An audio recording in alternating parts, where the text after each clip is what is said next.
ਮਲਕਾਣੀ ਬੀਬੀ ਭਾਗਾਂ ਜੀ ਮੇਰਠ ਤੋਂ ਦਿੱਲੀ ਆਏ ਹੋਏ ਸਨ। ਉਹਨਾਂ ਨੇ ਵਾਪਸ ਮੇਰਠ ਜਾਣਾ ਸੀ, ਇਸ ਲਈ ਉਹਨਾਂ ਦੇ ਜਾਣ ਦੀ ਚਿੱਠੀ ਮੇਰਠ ਲਿਖ ਦਿੱਤੀ ਗਈ। ਭਾਈ ਸਾਹਿਬ ਜੀ ਦਿੱਲੀ ਪਹੁੰਚੇ। ਜਦੋਂ ਉਹਨਾਂ ਨੂੰ ਪਤਾ ਲੱਗਾ ਤਾਂ ਉਹ ਦਰਸ਼ਨਾਂ ਲਈ ਭਾਈ ਸਾਹਿਬ ਜੀ ਹੋਰਾਂ ਕੋਲ ਗਏ। ਬੀਬੀ ਜੀ ਨੇ ਦਰਸ਼ਨ ਕੀਤਾ, ਨਿਹਾਲ ਹੋਏ, ਕਿਉਂਕਿ ਬੀਬੀ ਜੀ ਨੇ ਸਵੇਰੇ ਮੇਰਠ ਚਲੇ ਜਾਣਾ ਸੀ। ਉਹਨਾਂ ਨੇ ਮਨ ਵਿੱਚ ਸੋਚਿਆ, ਘਰ ਜਾ ਕੇ ਆਖਾਂਗੀ ਅਜੇ 3-4 ਦਿਨ ਮੈਂ ਮੇਰਠ ਨਹੀਂ ਜਾਂਦੀ। ਪਰ ਪੁੱਤਰ ਨਾ ਮੰਨਿਆ। ਉਹਨਾਂ ਨੇ ਕਿਹਾ ਕਿ ਤੁਸੀਂ ਦਰਸ਼ਨ ਕਰ ਲਏ ਨੇ, ਇਸ ਲਈ ਤੁਸੀਂ ਮੇਰਠ ਚਲੇ ਜਾਓ, ਕਿਉਂਕਿ ਮੇਰਠ ਚਿੱਠੀ ਲਿਖ ਦਿੱਤੀ ਹੋਈ ਹੈ। ਬੀਬੀ ਜੀ ਰੋਂਦੇ ਰੋਂਦੇ ਮੇਰਠ ਚਲੇ ਗਏ। ਮਨ ਵਿੱਚ ਹੀ ਆਖਣ ਲੱਗੇ, ਜੇ ਮੈਨੂੰ ਪਤਾ ਹੁੰਦਾ ਬਈ ਮੈਂ ਰਹਿ ਨਹੀਂ ਸਕਣਾ ਤਾਂ ਭਾਈ ਸਾਹਿਬ ਜੀ ਨੂੰ ਦੱਸ ਕੇ ਆਉਂਦੀ ਤੇ ਅਸੀਸ ਲੈਂਦੀ। ਮੇਰੇ ਮੰਦੇ ਭਾਗ ਜਿਹੜਾ ਮੈਂ ਰੱਜ ਕੇ ਦਰਸ਼ਨ ਵੀ ਨਹੀਂ ਕਰ ਸਕੀ। ਖਿਆਲ ਆਵੇ ਕਿ ਭਾਈ ਸਾਹਿਬ ਜੀ ਨੂੰ ਚਿੱਠੀ ਲਿਖਾਂ। ਫਿਰ ਇਹ ਸੋਚ ਕੇ ਕਿ ਇਹ ਤਾਂ ਬੇਅਦਬੀ ਵਾਲੀ ਗੱਲ ਏ, ਰੁਕ ਜਾਂਦੇ। ਇਸੇ ਤਰ੍ਹਾਂ ਇਸੇ ਕਸ਼ਮਕਸ਼ ਵਿੱਚ 2-3 ਦਿਨ ਗੁਜ਼ਰ ਗਏ। ਬੜੀ ਪ੍ਰਬਲ ਖਿੱਚ ਪਈ। ਚਿੱਠੀ ਲਿਖਣੀ ਸ਼ੁਰੂ ਕੀਤੀ। 2 ਲਾਈਨਾਂ ਹੀ ਲਿਖੀਆਂ ਸਨ ਕਿ ਪਿੱਛੋਂ ਕਿਸੇ ਨੇ ਆ ਕੇ ਆਖਿਆ, ਬੀਬੀ ਜੀ ਸਤਿ ਸ੍ਰੀ ਅਕਾਲ। ਜਾਂ ਪਿੱਛੇ ਭੌਂ ਕੇ ਵੇਖਿਆ ਤਾਂ ਭਾਈ ਸਾਹਿਬ ਭਾਈ ਵੀਰ ਸਿੰਘ ਜੀ ਖੜੇ ਸਨ। ਉਹਨਾਂ ਦੀਆਂ ਭੁੱਬਾਂ ਨਿਕਲ ਗਈਆਂ ਤੇ ਰੋਂਦਿਆਂ ਆਖਣ ਲੱਗੇ, ਭਾਈ ਸਾਹਿਬ ਜੀ ਮੇਰੇ ਹੱਥ ਵਿੱਚ ਕਾਗਜ਼ ਤੇ ਪੈਨ ਸੀ, ਮੈਂ ਹੁਣੇ ਹੀ ਤੁਹਾਡੇ ਵੱਲ ਚਿੱਠੀ ਲਿਖਣੀ ਸ਼ੁਰੂ ਕੀਤੀ ਸੀ। ਭਾਈ ਸਾਹਿਬ ਜੀ ਹੱਸ ਕੇ ਆਖਣ ਲੱਗੇ, ਬੀਬੀ ਜੀ ਤੁਹਾਡੀਆਂ ਲਿਖੀਆਂ ਜਾਂ ਅਣਲਿਖੀਆਂ ਸਾਰੀਆਂ ਚਿੱਠੀਆਂ ਸਾਨੂੰ ਦਿੱਲੀ ਪਹੁੰਚਦੀਆਂ ਰਹੀਆਂ ਨੇ। ਭਾਈ ਸਾਹਿਬ ਜੀ ਕੁਝ ਸਮਾਂ ਉੱਥੇ ਰੁਕੇ ਤੇ ਇੱਕ ਤੜਪਦੀ ਹੋਈ ਆਤਮਾ ਨੂੰ ਨਿਹਾਲ ਕਰਕੇ ਵਾਪਸ ਪਰਤੇ।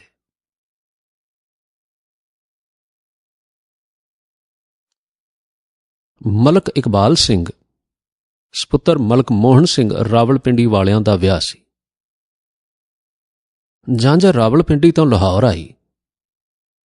ਭਾਈ ਸੁੱਧ ਸਿੰਘ ਜੀ ਵਿਆਹ ਕਰਵਾਉਣ ਲਈ ਉੱਥੇ ਪਹੁੰਚੇ। ਭਾਈ ਸੁੱਧ ਸਿੰਘ ਜੀ ਦਾ ਦਿਲ ਕੀਤਾ ਕਿ 2-3 ਘੰਟਿਆਂ ਲਈ ਭਾਈ ਸਾਹਿਬ ਹੋਰਾਂ ਕੋਲ ਅੰਮ੍ਰਿਤਸਰ ਤੋਂ ਵੀ ਹੋ ਆਈਏ। ਜਦੋਂ ਮਲਕ ਸਾਹਿਬ ਨੂੰ ਪਤਾ ਲੱਗਾ ਤਾਂ ਹੱਥ ਜੋੜ ਕੇ ਉਹਨਾਂ ਨੇ ਭਾਈ ਸੁੱਧ ਸਿੰਘ ਹੋਰਾਂ ਨੂੰ ਕਿਹਾ ਕਿ ਭਾਈ ਸਾਹਿਬ ਭਾਈ ਵੀਰ ਸਿੰਘ ਜੀ ਹੋਰਾਂ ਨੂੰ ਬੇਨਤੀ ਕਰਨਾ ਕਿ ਆਪਣੇ ਬਾਗ ਦੇ ਕੁਝ ਫੁੱਲ ਦੇ ਦੇਣ, ਕਿਉਂਕਿ ਵਿਆਹ ਸਮੇਂ ਜੋੜੀ ਦੇ ਗਲ ਵਿੱਚ ਫੁੱਲਾਂ ਵਾਲੇ ਸਿਹਰੇ ਪਾਉਣੇ ਨੇ। ਜਦੋਂ ਭਾਈ ਸੁੱਧ ਸਿੰਘ ਅੰਮ੍ਰਿਤਸਰ ਭਾਈ ਸਾਹਿਬ ਭਾਈ ਵੀਰ ਸਿੰਘ ਜੀ ਹੋਰਾਂ ਕੋਲ ਪਹੁੰਚੇ ਤਾਂ ਉਹ ਅੱਗੇ ਫੁੱਲ ਤੋੜ ਰਹੇ ਸਨ। ਭਾਈ ਸਾਹਿਬ ਨੇ ਭਾਈ ਸੁੱਧ ਸਿੰਘ ਨੂੰ ਆਖਿਆ ਕਿ ਤੁਸੀਂ ਵਿਆਹ ਤੇ ਲਾਹੌਰ ਆਏ ਹੋ? ਅੱਗੋਂ ਉਹਨਾਂ ਨੇ ਕਿਹਾ, ਹਾਂਜੀ ਲਾਹੌਰ ਆਏ ਹਾਂ। ਭਾਈ ਸਾਹਿਬ ਜੀ ਆਖਣ ਲੱਗੇ, ਇਹ ਫੁੱਲ ਨਾਲ ਲੈ ਜਾਣੇ ਤੇ ਰਾਜ ਦੀ ਝੋਲੀ ਵਿੱਚ ਪਾ ਦੇਣੇ। ਉਹ ਆਪ ਸਿਹਰੇ ਪਰੋ ਕੇ ਜੋੜੀ ਨੂੰ ਪਾ ਦੇਣਗੇ। ਭਾਈ ਸੁੱਧ ਸਿੰਘ ਜੀ ਬੜੇ ਹੈਰਾਨ ਹੋਏ ਤੇ ਸਰਦਾਰ ਮੋਹਨ ਸਿੰਘ ਹੋਰਾਂ ਦੀ ਬੇਨਤੀ ਦੱਸੀ ਉਹਨੇ।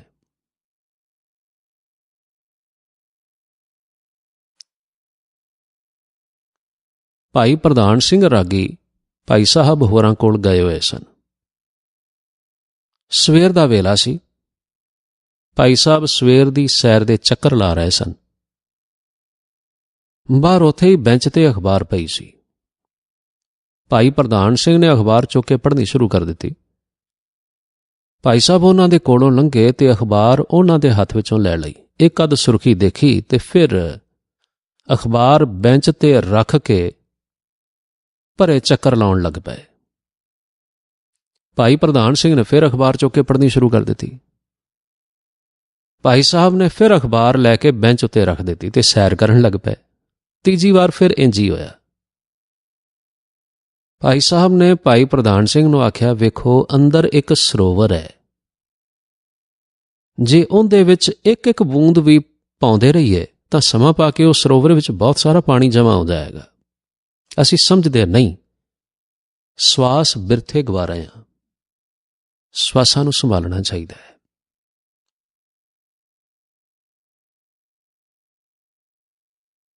ਇੱਕ ਵਾਰ ਭਾਈ ਸਾਹਿਬ ਜੀ ਦਿੱਲੀ ਆਏ ਹੋਏ ਸਨ, ਜਦੋਂ ਇੱਕ ਫੌਜੀ ਅਫਸਰ ਆਪਣੇ ਇੱਕ ਸਾਥੀ ਮੇਜਰ ਪ੍ਰੇਮ ਸਿੰਘ ਨਾਲ ਭਾਈ ਸਾਹਿਬ ਹੋਰਾਂ ਨੂੰ ਮਿਲਣ ਆਏ। ਉਹ ਫੌਜੀ ਅਫਸਰ ਭਾਈ ਸਾਹਿਬ ਹੋਰਾਂ ਨਾਲ ਕੋਈ ਗੱਲ ਕਰਨੀ ਚਾਹੁੰਦੇ ਸਨ। ਮੇਜਰ ਪ੍ਰੇਮ ਸਿੰਘ ਨੇ ਭਾਈ ਸਾਹਿਬ ਦੀ ਫੌਜੀ ਅਫਸਰ ਨਾਲ ਜਾਣ ਪਛਾਣ ਕਰਵਾਈ। ਭਾਈ ਸਾਹਿਬ ਨੇ ਕਿਹਾ, ਸਰਦਾਰ ਸਾਹਿਬ ਅੰਗਰੇਜ਼ ਤੇ ਚਲੇ ਗਏ, ਪਰ ਉਹ ਆਪਣੀਆਂ ਭੈੜੀਆਂ ਆਦਤਾਂ ਛੱਡ ਗਏ ਨੇ। ਅਸੀਂ ਉਹਨਾਂ ਦੇ ਗੁਣ ਨਹੀਂ ਲਏ, ਹਾਂ ਭੈੜੀਆਂ ਆਦਤਾਂ ਲੈ ਲਈਆਂ ਨੇ। ਇਹ ਜਿਹੜਾ ਦੂਜੀਆਂ ਔਰਤਾਂ ਨਾਲ ਨਾਚ ਕਰਨਾ ਹੈ ਨਾ, ਇਹ ਤੇ ਕਾਮ ਨੂੰ ਸੱਦਾ ਦੇਣ ਵਾਲੀ ਗੱਲ ਹੈ। ਦੱਸੋ ਇਹ ਕੋਈ ਚੰਗੀ ਗੱਲ ਹੈ? ਫੌਜੀ ਅਫਸਰ ਇਹ ਸੁਣ ਕੇ ਹੈਰਾਨ ਹੋ ਗਿਆ, ਕਿਉਂਕਿ ਇਹ ਗੱਲ ਤੇ ਉਹ ਪੁੱਛਣੀ ਚਾਹੁੰਦਾ ਸੀ, ਪਰ ਝਕਦਾ ਸੀ ਬਈ ਇਹ ਨੀਵੀਂ ਗੱਲ ਕਿਵੇਂ ਕਰਾਂ। ਭਾਈ ਸਾਹਿਬ ਜੀ ਨੇ ਕਿਰਪਾ ਕਰਕੇ ਉਸ ਦੀ ਅੰਦਰਲੀ ਪੁੱਛ ਦਾ ਜਵਾਬ ਦੇ ਦਿੱਤਾ। ਫੌਜੀ ਅਫਸਰ ਨੇ ਵਾਪਸੀ ਤੇ ਸਰਦਾਰ ਪ੍ਰੇਮ ਸਿੰਘ ਨੂੰ ਦੱਸਿਆ ਕਿ ਮੈਂ ਮਨ ਵਿੱਚ ਇਹ ਸਵਾਲ ਲੈ ਕੇ ਆਇਆ ਸਾਂ, ਜਿਸ ਦਾ ਜਵਾਬ ਭਾਈ ਸਾਹਿਬ ਹੋਰਾਂ ਨੇ ਦੇ ਦਿੱਤਾ।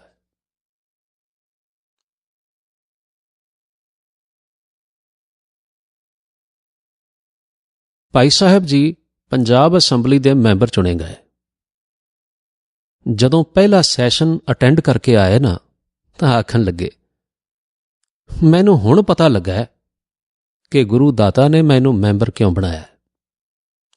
ਅਸਲ ਵਿੱਚ ਹਰ ਸਿਮਰਨ ਕੀ ਸਗਲੀ ਬੇੜਾ, ਹਰ ਸਿਮਰਨ ਬਹੁ ਮਾਹੇ ਇਕੇਲਾ, ਇਸ ਸ਼ਬਦ ਦਾ ਅਸਲੀ ਅਰਥ ਹੁਣ ਸਮਝ ਵਿੱਚ ਆਇਆ। ਹੁਣ ਮੈਨੂੰ ਤਜਰਬਾ ਹੋਇਆ ਹੈ ਕਿ ਗੁਰੂ ਦਾ ਸਿੱਖ ਗੁਰੂ ਦੀ ਰਹਿਮਤ ਨਾਲ ਬਹੁ ਮਾਹੇ ਇਕੇਲਾ ਕਿਵੇਂ ਰਹਿ ਸਕਦਾ ਹੈ। ਬਹੁਤ ਖੁਸ਼ ਤੇ ਬਹੁਤ ਚਾਅ ਵਿੱਚ ਸਨ ਭਾਈ ਸਾਹਿਬ ਜੀ।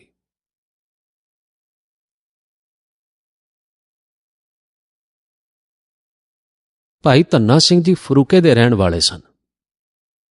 ਭਾਈ ਹੀਰਾ ਸਿੰਘ ਰਾਗੀ ਦਾ ਉਹਨਾਂ ਦੇ ਘਰ ਆਉਣਾ ਜਾਣਾ ਸੀ। ਭਾਈ ਹੀਰਾ ਸਿੰਘ ਜੀ ਭਾਈ ਸਾਹਿਬ ਬਾਰੇ ਉਹਨਾਂ ਦੇ ਘਰ ਜ਼ਿਕਰ ਕਰਦੇ ਤੇ ਲੋਕਾਂ ਦੇ ਮਨਾਂ ਨੂੰ ਉੱਚਾ ਚੁੱਕਣ ਦੀਆਂ ਗੱਲਾਂ ਦੱਸਦੇ। ਭਾਈ ਧੰਨਾ ਸਿੰਘ ਦੀ ਘਰਵਾਲੀ ਭਾਈ ਸਾਹਿਬ ਤੇ ਬਹੁਤ ਸ਼ਰਧਾ ਰੱਖਦੀ ਸੀ। ਉਹ ਅੰਮ੍ਰਿਤਸਰ ਭਾਈ ਸਾਹਿਬ ਜੀ ਹੋਰਾਂ ਦੇ ਦਰਸ਼ਨ ਕਰਨ ਲਈ ਆਈ ਤੇ ਉਸ ਨੇ 5 ਪਾਉਂਡ ਭਾਈ ਸਾਹਿਬ ਨੂੰ ਭੇਟਾ ਕੀਤੇ। ਉਹ ਜਾਣਦੀ ਸੀ ਕਿ ਭਾਈ ਸਾਹਿਬ ਪੈਸੇ ਨਹੀਂ ਲੈਂਦੇ। ਭਾਈ ਸਾਹਿਬ ਜੀ ਨੇ ਆਖਿਆ, ਬੀਬੀ ਜੀ ਅਸੀਂ ਕਿਸੇ ਪਾਸੋਂ ਕੁਝ ਨਹੀਂ ਲੈਂਦੇ। ਤਾਂ ਬੀਬੀ ਜੀ ਨੇ ਆਖਿਆ, ਭਾਈ ਸਾਹਿਬ ਜੀ ਮੈਂ ਤੇ ਬਹੁਤ ਸ਼ਰਧਾ ਨਾਲ ਲੈ ਕੇ ਆਈ ਹਾਂ।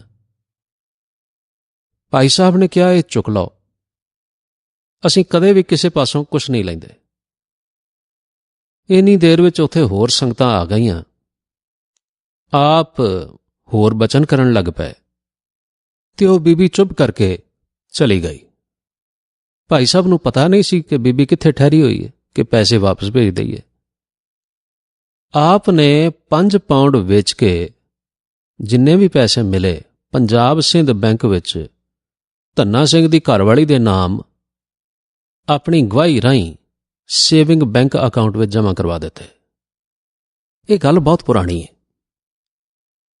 ਜਦੋਂ ਭਾਈ ਸਾਹਿਬ ਜੀ ਹਾਲ ਬਾਜ਼ਾਰ ਵਿੱਚ ਰਹਿੰਦੇ ਸਨ,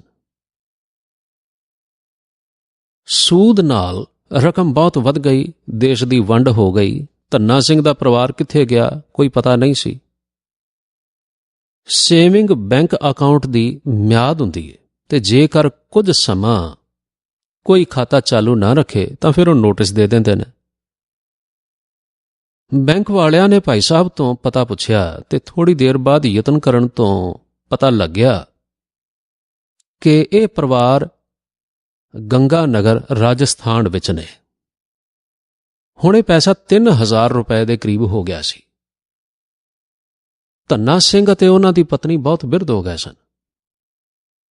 ਦੇਸ਼ ਦੀ ਵੰਡ ਨਾਲ ਉਹਨਾਂ ਦੀ ਮਾਇਕ ਅਵਸਥਾ ਵੀ ਬੜੀ ਕਮਜ਼ੋਰ ਹੋ ਗਈ ਸੀ। ਜਦੋਂ ਬੈਂਕ ਵੱਲੋਂ ਚਿੱਠੀ ਗੰਗਾ ਨਗਰ ਗਈ ਤਾਂ ਚਿੱਠੀ ਧੰਨਾ ਸਿੰਘ ਨੂੰ ਮਿਲੀ ਤਾਂ ਉਸਨੇ ਚਿੱਠੀ ਵੇਖ ਕੇ ਗੁੱਸੇ ਨਾਲ ਆਖਿਆ, ਤੂੰ ਮੇਰੇ ਤੋਂ ਚੋਰੀ ਬੈਂਕ ਵਿੱਚ ਪੈਸੇ ਜਮ੍ਹਾਂ ਕਰਵਾਏ ਨੇ। ਘਰ ਵਾਲੀ ਇਨਕਾਰ ਕਰੇ, ਧੰਨਾ ਸਿੰਘ ਉਹਨੂੰ ਚਿੱਠੀ ਵਿਖਾਵੇ ਕਿ ਬੈਂਕ ਵਾਲੇ ਐਵੇਂ ਕਦੇ ਪੈਸੇ ਵੰਡਦੇ ਫਿਰਦੇ ਨੇ। ਘਰਵਾਲੀ ਆਖਣ ਲੱਗੀ, ਮੈਂ ਕਦੇ ਬੈਂਕ ਗਈ ਨਹੀਂ। ਦੋਵੇਂ ਅੰਮ੍ਰਿਤਸਰ ਆਏ, ਚਿੱਠੀ ਲੈ ਕੇ ਬੈਂਕ ਪਹੁੰਚੇ। ਉੱਥੋਂ ਪਤਾ ਲੱਗਾ ਬਈ ਇਹ ਅਕਾਊਂਟ ਤੇ ਭਾਈ ਸਾਹਿਬ ਹੋਰਾਂ ਦੇ ਰਾਹੀਂ ਖੁਲਾਇਆ ਗਿਆ ਹੈ। ਭਾਈ ਸਾਹਿਬ ਜੀ ਦੇ ਕੋਲ ਗਏ, ਜਾ ਕੇ ਦਰਸ਼ਨ ਕੀਤੇ, ਸਾਰੀ ਗੱਲ ਦੱਸੀ। ਭਾਈ ਸਾਹਿਬ ਜੀ ਨੂੰ ਯਾਦ ਆ ਗਿਆ ਕਿ ਉਹਨਾਂ ਨੇ 5 ਪਾਉਂਡ ਵੇਚ ਕੇ ਪੈਸੇ ਧੰਨਾ ਸਿੰਘ ਦੇ ਅਕਾਊਂਟ ਵਿੱਚ ਜਮ੍ਹਾਂ ਕਰਵਾਏ ਸਨ। ਪਤੀ ਪਤਨੀ ਦੋਵੇਂ ਹੈਰਾਨ ਹੋ ਗਏ। ਘਰਵਾਲੀ ਕਵੇ, ਮੈਂ ਤੇ ਮੱਥਾ ਟੇਕਿਆ ਸੀ, ਇਹ ਸਾਰੀ ਚੀਜ਼ ਕਿਵੇਂ ਹੋ ਗਈ? ਧੰਨਾ ਸਿੰਘ 3000 ਰੁਪਇਆ ਵੇਖ ਕੇ ਲਲਚਾਵੇ। ਕੁਦਰਤੀ ਗੱਲ ਹੈ, ਹੱਥ ਵੀ ਤੰਗ ਸੀ। ਭਾਈ ਸਾਹਿਬ ਜੀ ਨੇ ਆਖਿਆ ਬਈ ਇਹ ਤੁਹਾਡੀ ਚੀਜ਼ ਹੈ, ਤੁਸੀਂ ਵਰਤੋ। ਪਰ ਬੈਂਕ ਵਿੱਚੋਂ ਪੈਸਾ ਤਾਂ ਹੀ ਮਿਲ ਸਕਦਾ ਸੀ ਜੇ ਭਾਈ ਸਾਹਿਬ ਹੋਰੀ ਦੁਬਾਰਾ ਗਵਾਹੀ ਪਾਣ। ਆਪ ਨੇ ਜੋ ਲਿਖਣਾ ਸੀ ਲਿਖ ਕੇ ਦੇ ਦਿੱਤਾ। ਉਹ ਬੈਂਕ ਵਿੱਚੋਂ ਪੈਸੇ ਲੈ ਕੇ ਖੁਸ਼ੀ-ਖੁਸ਼ੀ ਘਰ ਗਏ। ਦੋਵਾਂ ਦੇ ਮਨ ਵਿੱਚ ਅਜੀਬ ਕਿਸਮ ਦੀ ਸ਼ਰਧਾ ਸੀ। ਇਹ ਰੱਬੀ ਸਹਾਇਤਾ ਵੇਖ ਕੇ ਹੈਰਾਨ ਹੁੰਦੇ ਸਨ ਤੇ ਸ਼ੁਕਰ ਕਰਦੇ ਸਨ।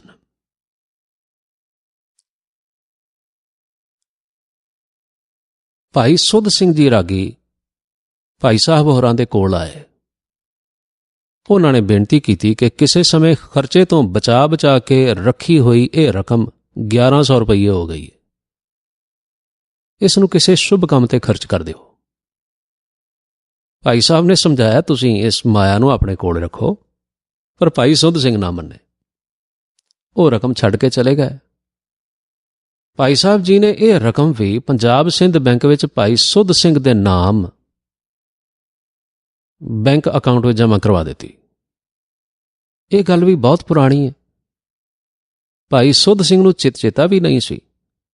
ਬੈਂਕ ਵੱਲੋਂ ਭਾਈ ਸੁੱਧ ਸਿੰਘ ਨੂੰ ਚਿੱਠੀ ਮਿਲੀ, ਬਈ ਤੁਹਾਡੀ ਰਕਮ 3200 ਰੁਪਇਆ ਹੋ ਗਈ ਹੈ, ਆ ਕੇ ਲੈ ਜਾਓ। ਭਾਈ ਸੁੱਧ ਸਿੰਘ ਜੀ ਭਾਈ ਸਾਹਿਬ ਹੋਰਾਂ ਦੇ ਕੋਲ ਗਏ ਤੇ ਚਿੱਠੀ ਦੇ ਬਾਰੇ ਵਿੱਚ ਗੱਲ ਕੀਤੀ। ਫਿਰ ਬੇਨਤੀ ਕਰਨ ਲੱਗੇ, ਮੈਂ ਤੇ ਇਹ ਪੈਸਾ ਤੁਹਾਨੂੰ ਕਿਸੇ ਸ਼ੁਭ ਕੰਮ ਤੇ ਖਰਚ ਕਰਨ ਲਈ ਦਿੱਤਾ ਸੀ, ਮੈਨੂੰ ਪਤਾ ਨਹੀਂ ਕਿ ਤੁਸੀਂ ਜਮ੍ਹਾਂ ਕਰਵਾ ਦਿੱਤੇ ਸਨ। ਮੈਂ ਤੇ ਭੇਟਾ ਕਰਕੇ ਸ਼ੁਕਰ ਵੀ ਕਰਦਾ ਰਿਹਾ, ਇਸ ਲਈ ਹੁਣ ਇਹ ਚੀਜ਼ ਮੇਰੀ ਨਹੀਂ ਤੇ ਮੈਂ ਨਹੀਂ ਲੈਣੀ। ਜਿਸ ਭਾਵਨਾ ਨਾਲ ਮੈਂ ਪੇਸ਼ ਕੀਤੀ ਹੈ, ਤੁਸੀਂ ਉਸੇ ਤਰ੍ਹਾਂ ਇਸ ਨੂੰ ਕਿਤੇ ਖਰਚ ਕਰ ਦਿਓ। ਭਾਈ ਸਾਹਿਬ ਦੇ ਸਮਝਾਉਣ ਤੇ ਵੀ ਉਹ ਨਾ ਮੰਨੇ। ਫਿਰ ਭਾਈ ਸਾਹਿਬ ਨੇ ਕਿਹਾ, ਬਈ ਬੈਂਕ ਨੂੰ ਲਿਖ ਦਿਓ ਬਈ ਮੈਂ ਇਹ ਰਕਮ ਖਾਲਸਾ ਸਮਾਚਾਰ ਨੂੰ ਦੇਣਾ ਚਾਹੁੰਦਾ।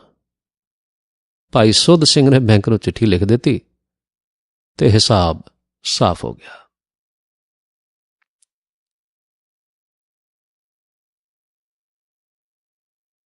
ਮਹਾਰਾਜਾ ਰਿਪਦਮਨ ਸਿੰਘ ਜਦੋਂ ਹਾਲਾਂ ਰਾਜਕੁਮਾਰ ਹੀ ਸਨ ਤਾਂ ਉਹਨਾਂ ਨੇ ਰਾਣਾ ਸੂਰਤ ਸਿੰਘ ਪੜ੍ਹਿਆ। ਮਹਾਰਾਜੇ ਨੇ ਭਾਈ ਸਾਹਿਬ ਨੂੰ ਕਿਹਾ, ਬਈ 5 ਲੱਖ ਰੁਪਈਏ ਲੈ ਲਓ ਤੇ ਰਾਣਾ ਸੂਰਤ ਸਿੰਘ ਦਾ ਕਾਪੀਰਾਈਟ ਉਹਨਾਂ ਨੂੰ ਦੇ ਦਿਓ। ਭਾਈ ਸਾਹਿਬ ਜੀ ਨੇ ਉਹਨਾਂ ਨੂੰ ਸਾਫ਼ ਇਨਕਾਰ ਕਰ ਦਿੱਤਾ। ਮਹਾਰਾਜਾ ਰਿਪਦਮਨ ਸਿੰਘ ਆਖਣ ਲੱਗੇ, ਤੁਹਾਨੂੰ ਹੋਰ ਕੋਈ ਇਹੋ ਜਿਹਾ ਨਹੀਂ ਮਿਲਣਾ ਜਿਹੜਾ ਇਸ ਕਿਤਾਬ ਦੇ 5 ਲੱਖ ਰੁਪਈਏ ਤੁਹਾਨੂੰ ਪੇਸ਼ ਕਰ ਦੇਵੇ। ਤੇ ਭਾਈ ਸਾਹਿਬ ਹੱਸ ਕੇ ਜਵਾਬ ਦੇਣ ਲੱਗੇ, ਤੁਹਾਨੂੰ ਹੋਰ ਕੋਈ ਇਹੋ ਜਿਹਾ ਬੰਦਾ ਵੀ ਨਹੀਂ ਮਿਲਣਾ ਜਿਹੜਾ 5 ਲੱਖ ਰੁਪਈਏ ਨੂੰ ਲੱਤ ਮਾਰ ਦੇਵੇ।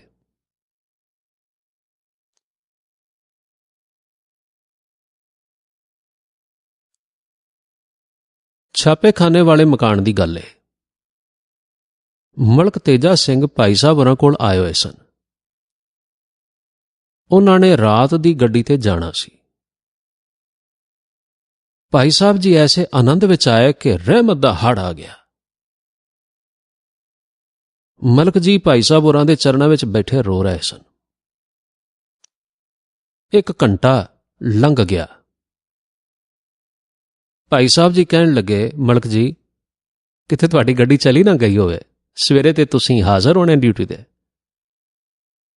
ਮਲਕ ਹੋਰਾਂ ਨੇ ਆਖਿਆ, ਅੱਛਾ ਮੈਂ ਇੱਕ ਵਾਰ ਜਾਂਦਾ, ਸ਼ਾਇਦ ਪਹੁੰਚ ਹੀ ਜਾਵਾਂ। ਸਟੇਸ਼ਨ ਤੇ ਛੱਡਣ ਲਈ ਭਾਈ ਇੰਦਰ ਸਿੰਘ ਨੂੰ ਨਾਲ ਭੇਜਿਆ।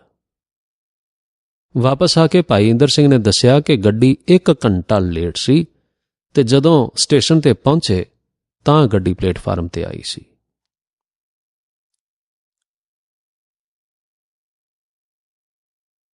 ਬੀਬੀ ਸੰਤ ਜੀ ਜਦੋਂ ਨਵੀਂ ਭਾਈ ਸਾਹਿਬ ਹੋਰਾਂ ਦੇ ਕੋਲ ਆਈ ਨਾ, ਤਾਂ ਉਸਨੇ ਵੇਖਿਆ ਕਿ ਭਾਈ ਸਾਹਿਬ 4 ਸਿਰਹਾਣੇ ਰੱਖ ਕੇ ਸੌਂਦੇ ਨੇ। ਉਹ ਹੈਰਾਨ ਹੁੰਦੀ ਸੀ ਕਿ ਕੋਈ ਬੰਦਾ 4 ਸਿਰਹਾਣੇ ਰੱਖ ਕੇ ਕਿਵੇਂ ਸੌਂ ਸਕਦਾ ਹੈ। ਉਸ ਨੂੰ ਪੁੱਛਣ ਦੀ ਹਿੰਮਤ ਨਾ ਪਵੇ। ਬੀਬੀ ਨੇ ਭਾਈ ਹੀਰਾ ਸਿੰਘ ਰਾਗੀ ਕੋਲੋਂ ਇਹ ਗੱਲ ਪੁੱਛੀ।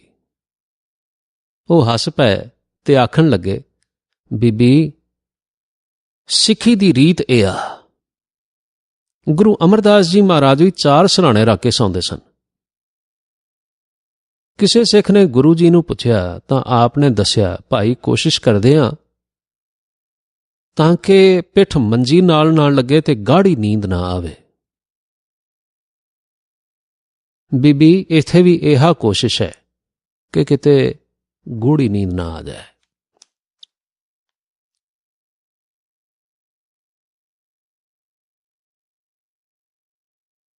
ਬੀਬੀ ਸੰਤ ਜਦੋਂ ਪਹਿਲੀ ਵਾਰ ਭਾਈ ਸਾਹਿਬ ਹੋਰਾਂ ਦੇ ਕੋਲ ਗਈ ਤਾਂ ਬਹੁਤ ਸਾਦੇ ਤੇ ਮੈਲੇ ਕੁਚੈਲੇ ਕੱਪੜੇ ਉਸਨੇ ਪਹਿਨੇ ਹੋਏ ਸਨ।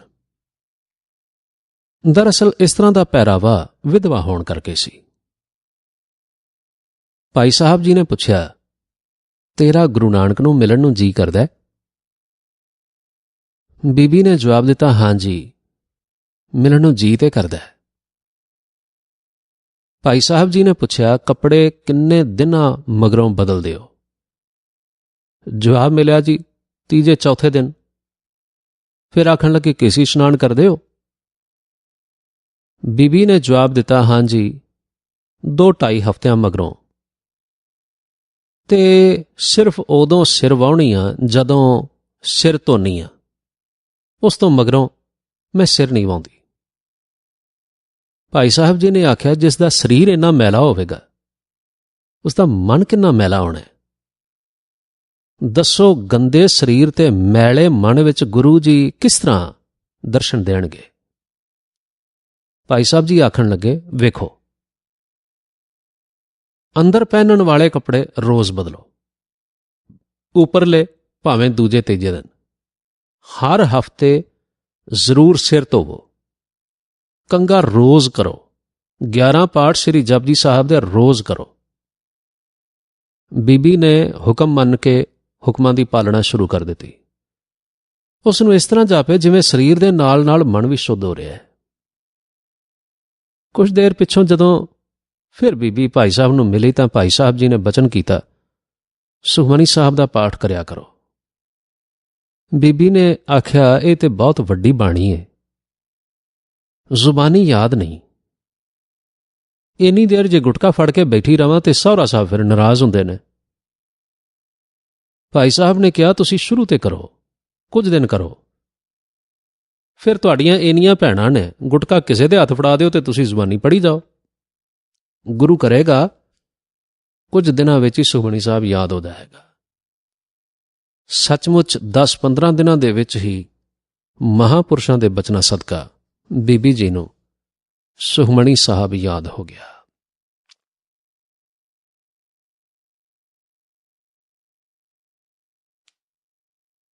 ਬੀਬੀ ਸੰਤ ਨੇ ਭਾਈ ਸਾਹਿਬ ਜੀ ਨੂੰ ਬੇਨਤੀ ਕੀਤੀ, ਭਾਈ ਸਾਹਿਬ ਜੀ, ਜਦੋਂ ਘਰ ਸਾਂ ਨਾ, ਉਦੋਂ ਤੁਹਾਡੀ ਬੜੀ ਖਿੱਚ ਪੈਂਦੀ ਸੀ। ਹੁਣ ਚਰਨਾਂ ਵਿੱਚ ਆ ਕੇ ਮਨ ਸਹਿਜ ਸੁਭਾਅ ਅਵਸਥਾ ਵਿੱਚ ਹੈ।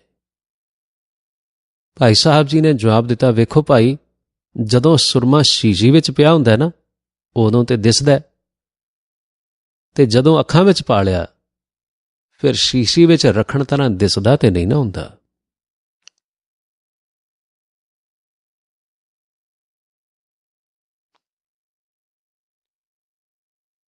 ਬੀਬੀ ਸੰਤ ਡੇਹਰਾਦੂਨ ਭਾਈ ਸਾਹਿਬ ਦੇ ਦਰਸ਼ਨਾਂ ਨੂੰ ਗਈ। ਕਿਸੇ ਸਾਥੀ ਨੇ ਬੀਬੀ ਨੂੰ ਕੋਈ ਗੱਲ ਆਖੀ ਜਿਸ ਨਾਲ ਉਸ ਦਾ ਮਨ ਬੜਾ ਦੁਖੀ ਹੋਇਆ। ਭਾਈ ਸਾਹਿਬ ਨੇ ਉਸ ਨੂੰ ਉਦਾਸ ਵੇਖਿਆ ਤੇ ਪੁੱਛਿਆ, ਕੀ ਗੱਲ ਹੈ? ਉਹ ਰੋਣ ਲੱਗ ਪਈ। ਸ਼ਾਮ ਨੂੰ ਭਾਈ ਸਾਹਿਬ ਬੀਬੀ ਨੂੰ ਸੈਰ ਤੇ ਗਿਆ ਆਪਣੇ ਨਾਲ ਲੈ ਗਏ। ਇੱਕ ਪੁਲੀ ਆਈ ਤੇ ਉਹਦੇ ਉੱਤੇ ਬਹਿ ਗਏ। ਭਾਈ ਸਾਹਿਬ ਨੇ ਬੀਬੀ ਤੋਂ ਪੁੱਛਿਆ, ਤੂੰ ਉਦਾਸ ਕਿਉਂ ਹੈ? ਉਹ ਫਿਰ ਰੋਣ ਲੱਗ ਪਈ। ਭਾਈ ਸਾਹਿਬ 2 ਮਿੰਟ ਚੁੱਪ ਰਹੇ।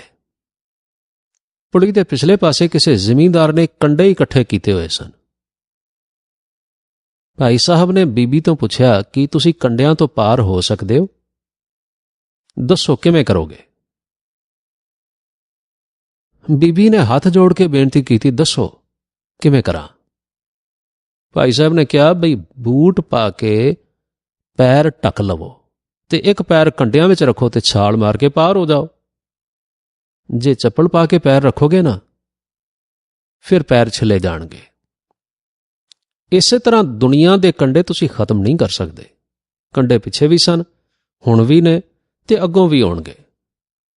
ਤੁਸੀਂ ਨਾ ਆਪਣੇ ਦਿਲ ਨੂੰ ਨਾਮ ਦੇ ਨਾਲ ਢੱਕ ਲਵੋ, ਫਿਰ ਨਾ ਕੰਡਾ ਚੁੱਭੇਗਾ ਨਹੀਂ।